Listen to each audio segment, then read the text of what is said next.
Hi guys, Doctor Who Disney and more here. Today I'm going to be doing my Doctor Who DVD collection. So basically I'm just going to do all my Doctor Who DVDs right up to series 10, so that's good. So basically remember to like, comment and subscribe down below, and let's get on with the video.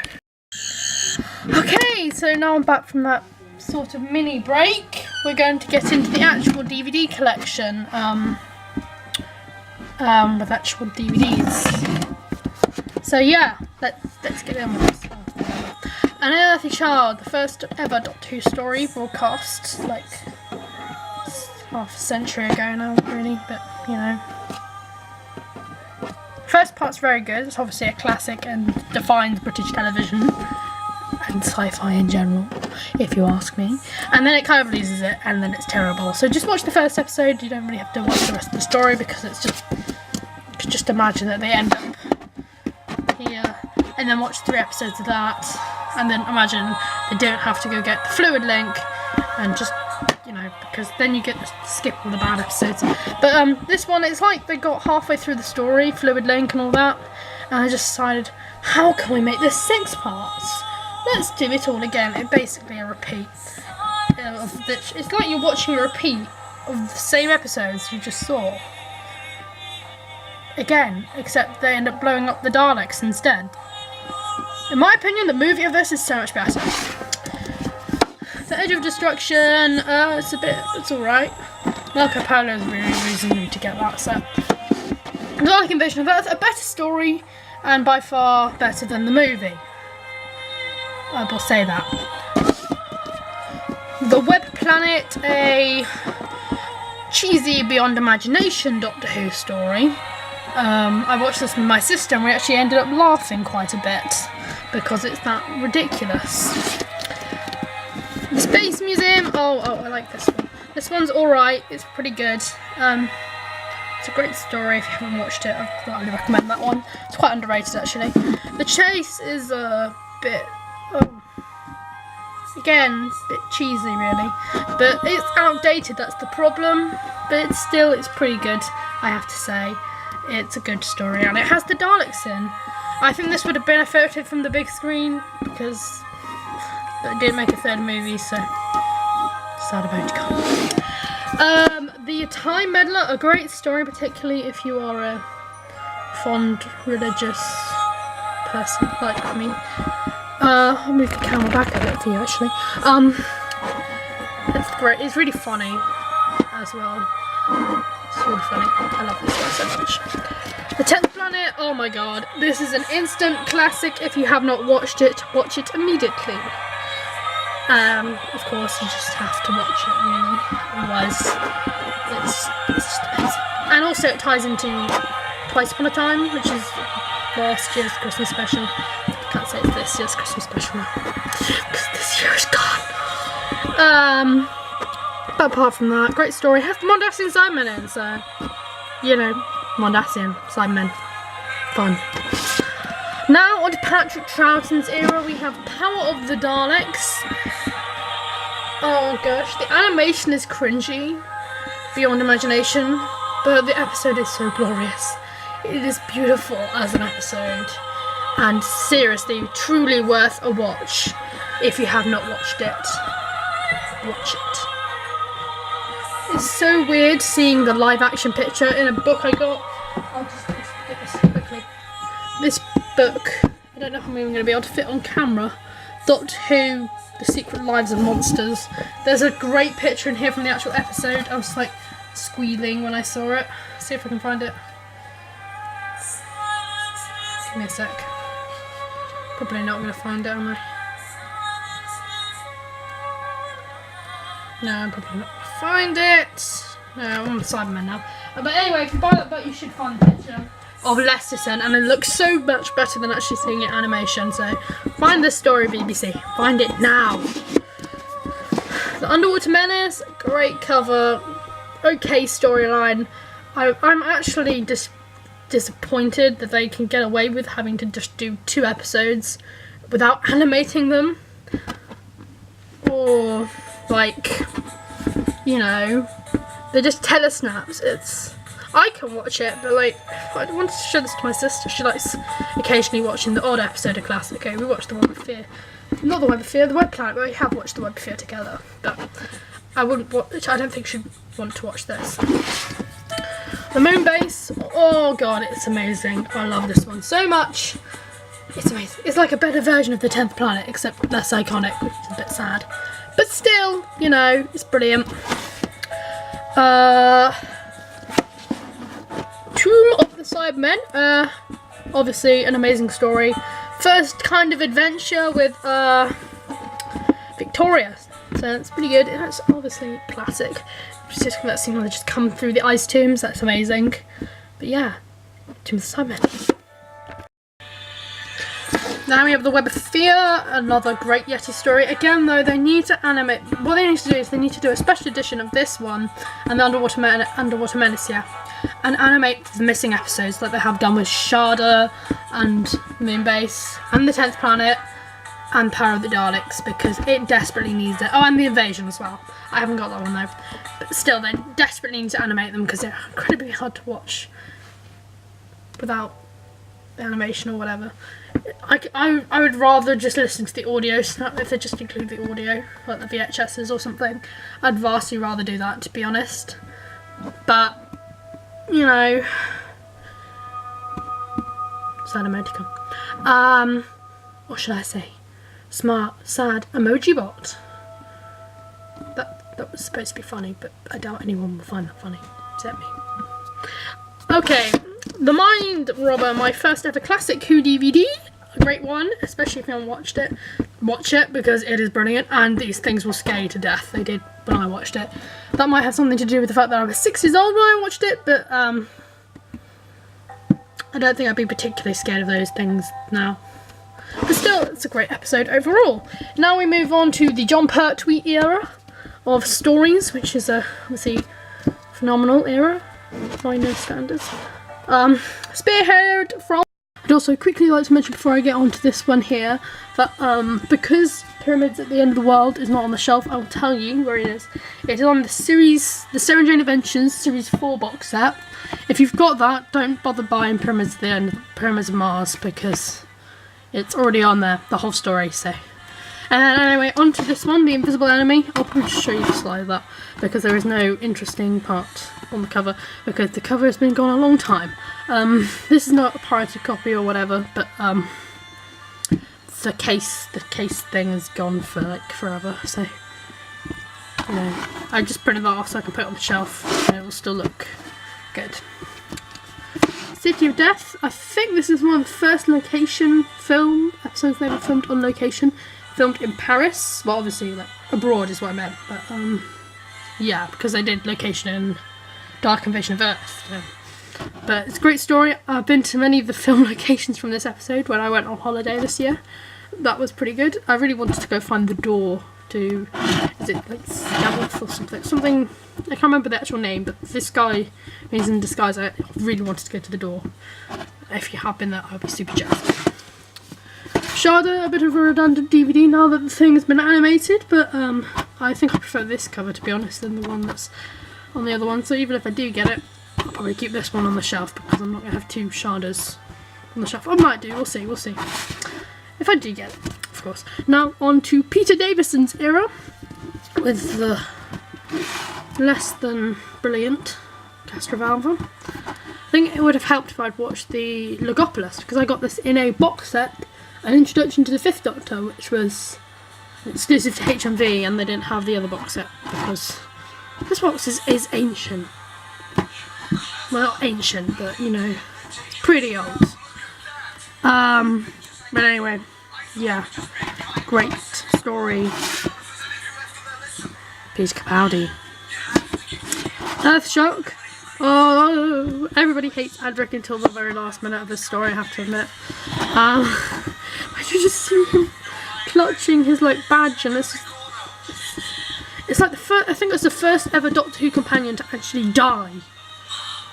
I think, and then the rest of them just left. Like, Doctor, I'm not sticking with this. I'm off. But yeah, if only they could do something like this with Clara. But Or Bill, actually. I would have loved it if Bill had stayed a Cyberman or something, or blown up. That would have been lovely. If Bill had just blown up. If they hadn't had that bit at the end of the Dr. Falls, I would have been happy. Time Flight! Do I really have to say anything?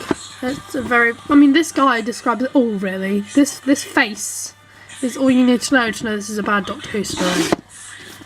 Arc Infinity, the real reason I bought that box set, the Time Flight in the Arc of Infinity box set, because I didn't have any Omega stories, and this was going for $7.50, so pretty cheap for my standards for a box set. So, right now, this is the first ever Doctor Who DVD.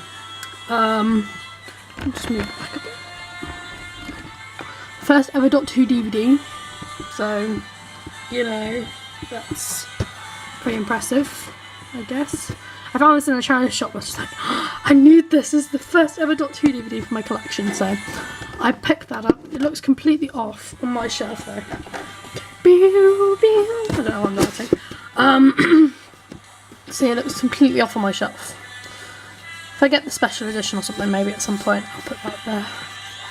Even though this says it's the special edition, it really isn't. It's the first ever DVD, so. Warriors of the Deep.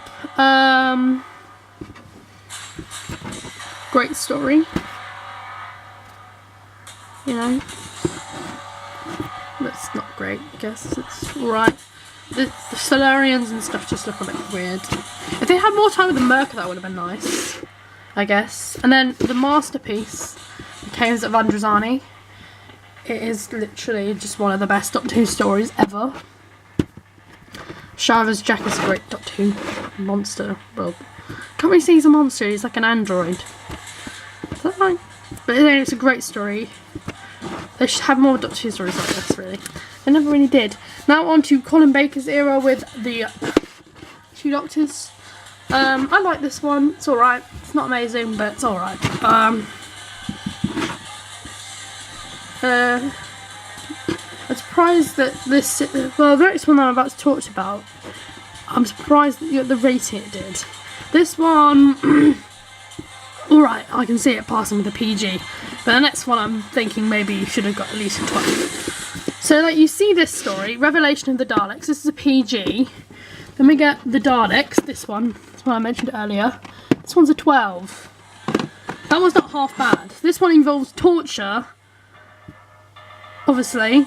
Humans being ground up as food. And... I can't remember the other one. Like literally you see a human mutating into a Dalek. It's actually disgusting. And the fact that, I mean, I can cope with this, but it's a PG. I literally said to my sister, "Right, you're not watching this one because it is just way too dark." I was actually surprised at how dark it was. I watched it once before, but I got this one for Christmas though. But I was just surprised how dark it is. I guess that was a bit of a problem for Colin Baker, really. One of the reasons why I didn't get his, you know,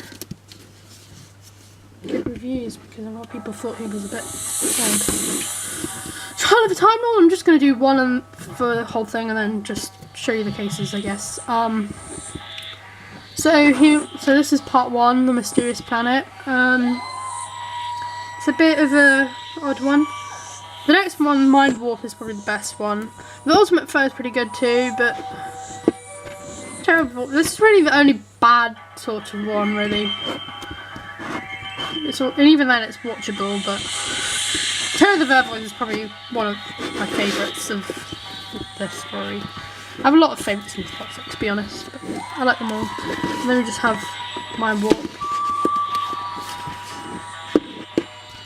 Terror of the Vervoids. Sorry, I'm going to film my shelf. It's pretty hard to show you. And an Ultimate Foe. And now moving on to Delta and the Bannerman. Here it is. It's an alright story.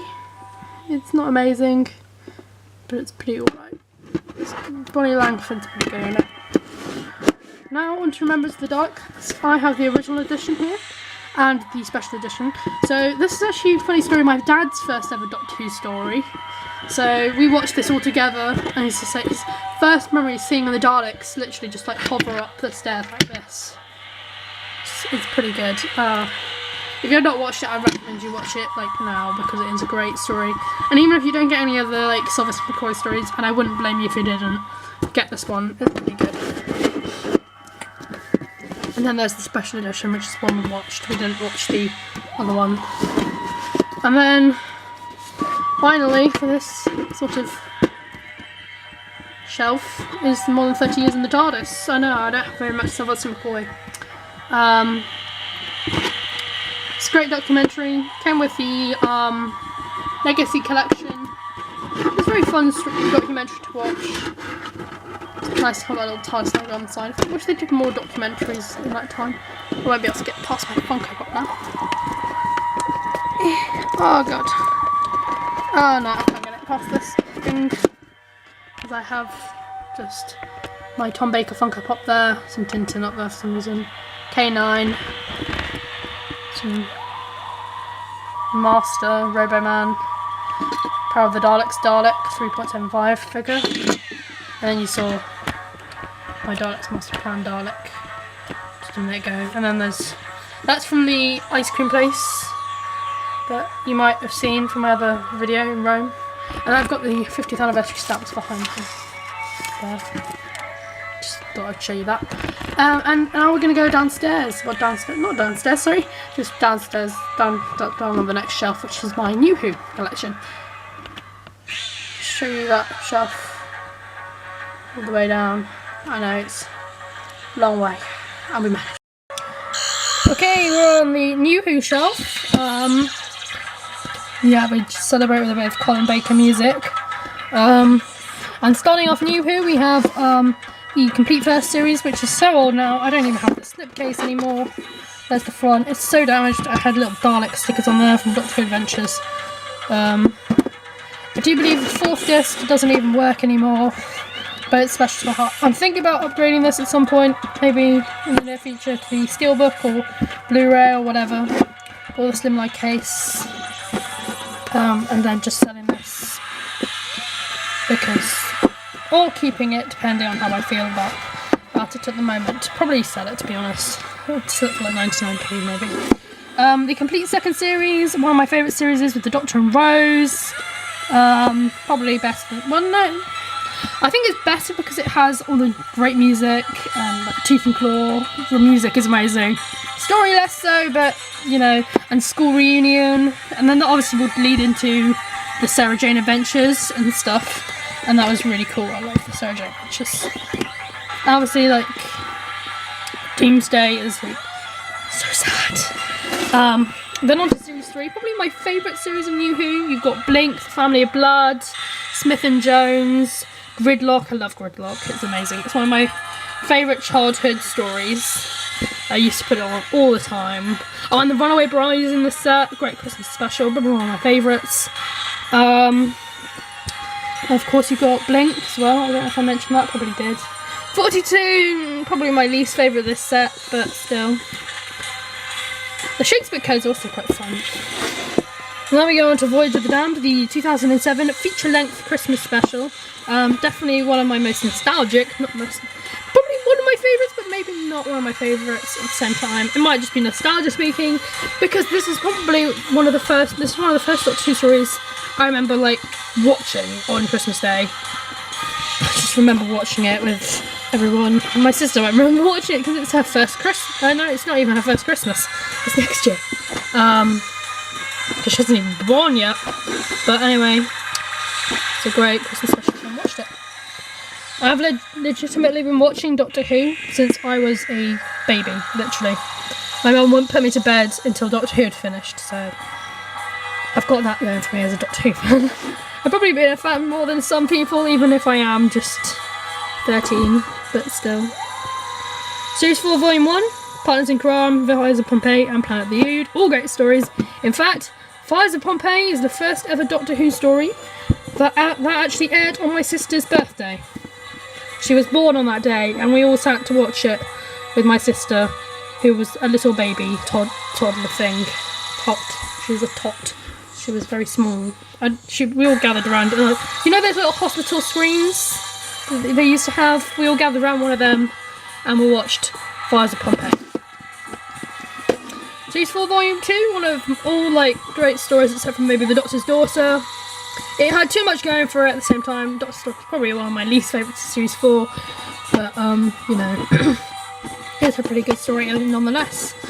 And the Sontaran Stratagem Poison Skies, obviously, but it's a classic because it's going to be the first one to bring back the Sontarans. Oh, I love the Sontarans, they're so funny. Even like when they're not supposed to be funny, they're funny, I have to admit. And then the Unicorn, the Wasp. Yeah, that's one of the ones that's close to my heart again. It's one of the ones I've used to put on all the time. It's one of my favourites of the whole series because of that. Again, that probably is just nostalgia speaking. Series 4 Volume 3, Silence in the Library and The Forest of the Dead. Like, that is one of the best New Who episodes of all time. Just watch it. Before if a song gets bored for you, just watch it. It's amazing. It's a great story. Midnight, I know a lot of people are going to hate me for this, but I actually don't like it. Series 4 Volume 4, Turn Left, Stolen Earth and Journey's End. The finale is amazing. One of the best finales of Doctor New Who has ever produced. Great stories. Turn Left is also great. Great in the parallel universe. Having Rose back again, she was again close to my heart. And Sarah Jane's in it, Luke's in it, K9's in it, I think K9's in it. He might be. And Davros, oh my gosh, that scene where the Doctor recognises Davros' voice. It's like, oh my god, it's Davros, it's Davros, it's Davros. Even at the time I didn't know, but I was chilled to the bone when I heard that voice every time. The Next Doctor, the 2008 Christmas special, my sister's first Christmas special, one of David Tennant's last, second to last, first of the specials. David Morrissey's. I watched this in the run up to Christmas, and I feel sorry for David Morrissey. Oh, sad man. Just all your family. Planet of the Dead, I haven't watched this since I got it on DVD. I'll probably watch it in the run up to Easter, like I did with The Next Doctor, if that's an Easter special, but, you know, 2009 Easter special. Series 5 Volume 1, again, a very old Doctor Who DVD. I watched The 11th Hour with my sister recently. It's alright, it's as good as I remember, I guess. Beast Below is alright, and then Victory of the Daleks is official Doctor Who YouTube channel. I love that so much. And then Victory of the Daleks is an okay. I like the design of the Daleks, it's just sad that they didn't use them really very much after this. Oh, just in time. The Series 5 trailer music for while I'm doing Series 5. Series 5 Volume 2, The Return of the Weeping Angels may be underwhelming, but it is satisfying. I remember watching the second part as I drove into a hotel thinking, oh, we're going to miss the first 5 seconds or something, and I insisted on the next morning just going on iPlayer and watching it again just for the 5 seconds. But still, it's a great story. And then what else is on here? Vampires of Venice is alright, I guess. The Return of the Silurians! Yes, I knew we'd get here eventually. It's like the Doctor and the Silurians, which I mentioned before. It's basically the same, except not as good. And Amy's Choice is alright, I guess. It's pretty good. Toby Jones is amazing in that. I love Toby Jones. This one, the finale with the Stone Daleks, I have to admit Vincent and the Doctor is probably one of the best Doctor Who stories of probably Matt Smith era, to be honest. He didn't. We ran out of space there. I've only got 5 minutes left, so I've got to be quick. Wrap this up. I think I probably can, to be honest, but yeah, probably best not to ramble on. But again, Vincent and the Doctor, probably one of the best of the 11th Doctor's era. I do not know why they brought Craig back, because he's just so annoying in this story. And he's so annoying again in Series 6 Part 2. Series 6 Part 1, the only really notable one is obviously the Silence one. And the Almost People. I love that Almost People. Rebel Flesh is not as good as the Almost People, but A Good Man Goes to War is amazing. Sorry, I had to look at that because they've stopped putting on the front which episodes are apart from episodes 1 to 7, which doesn't really help me because I can't remember all the titles like that. I can't remember if like the girl who waited is on the set or whatever. I don't remember which episodes are in which order. but still I can tell you an episode title, but I can tell you if I liked it. Series 6 Part 2, it's an okay, I guess. An okay. Rory's alright in the story. The finale is underwhelming because there's been so much build up to it or whatever. And the Night Terrors again, so much build up. And nothing is hardly anything is delivered. I'm just gonna move it back. Okay. And hardly anything is delivered, so it's a bit sad. Series 7 Part 1, the limited edition version with the Weeping Angel. Great cover. I love the Weeping Angel. And suitably, only Asylum of the Daleks and The Angels Take Manhattan are really the good ones on the set. Just look cool. Don't know why. But the rest of it's pretty bad. Oh, includes Blu-ray and ultraviolet set. If I only hadn't ripped it there, that might have been worth some money. Never mind. Series 7 Part 2. I like Rings of Akaten, Bells of St. John, and Cold War's alright, I guess. Not much, this is really very good. Day of the Doctor, I actually really hate this one. As in, really, really hate it. So much. Really hate it. Really do. The plot's all muddled up and it's not good. They've muddled up all the plots and it feels like 2 Doctor Who episodes at the same time. All in one, which is not good. So, sad. Okay, Time of the Doctor, probably the best Doctor Who story to come out of 2013. Obviously, it is also Matt Smith's swan song, and this DVD also includes Christmas Carol, Doctor Who Murder and Wardrobe, and The Snowman. Just some pictures there. Do a mini review of this. It is a 2-disc set. I love the cover on this, I have to admit. Great cover. Yeah, it's a great story too. And it's so sad. And it's probably Clara at her best, to be honest, as well. Right, now we reach Peter Capaldi's era with Series 8, the complete series. I said that twice, never mind. Great series overall. I love a lot of these stories. The only stories I can really think of that I dislike are The Robots of Sherwood and Into the Forest of the Night. The rest of it's all very good. I like that story, that series. It was nice to have a serious Peter Capaldi as the Doctor. Last Christmas, the 2014 Christmas special. It's all very good until the last 5 minutes, which is not usually a problem for Peter Capaldi's Christmas specials. It's usually the other way around, as we'll get to in a minute. Series 9 Part 1. If there was a top 10 list, I'd put this at number 5. Shall I tell you why? Because exactly half of it is half I hate of Series 9. I hate the Magician's Apprentice. I love the Witch's Familiar.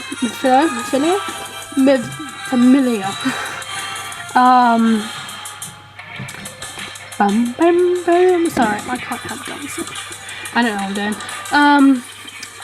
Under the Lake and Before the Flood, I love. Then I hate The Girl Who Died and The Woman Who Lived. Now this one, I hate the Zygon Invasion, but love the Zygon Invasion. And then Superman I hate, and Face the Raven I love. Heaven Sent is pretty good, yeah. And then Hellbound is just a tragedy on Earth. But that adds up to exactly 6 out of 12 episodes that I actually like, so.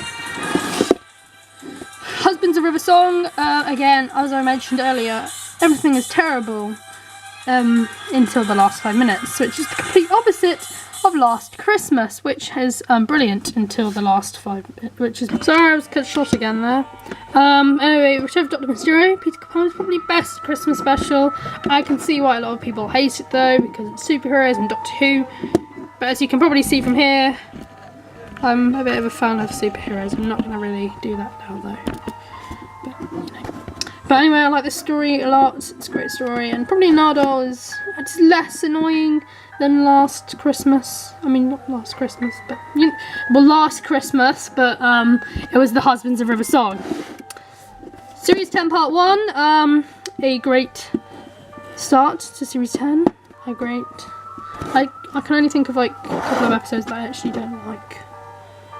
And that's all because the endings are wrapped up really badly. Series 10 part 2, I was like, after the series finale, I was like, I have to get this on DVD. I just have to. So quickly, I need to get it as quick as possible. Because World Enough and Time is literally Doctor Who at its very best. If you have not watched World Enough and Time, watch it now. Because it is brilliant. So, obviously, hopefully soon, maybe I'll get Twice Upon a Time though. And as much like Husbands of River Song, I have to say, it's brilliant until the last 5 minutes, and then it's ruined again in the last 2 minutes of those 5 minutes, because I love the Christmas armistice scene that touched my heart, but you literally ripped off Matt Smith's ending at the end of Time, his regeneration, and it's not even done well. It's done worse than that. But anyway, yeah. That's my Doctor Who DVD collection. Please remember to like, comment and subscribe. That would be lovely. And that's Doctor Who, Disney and more out.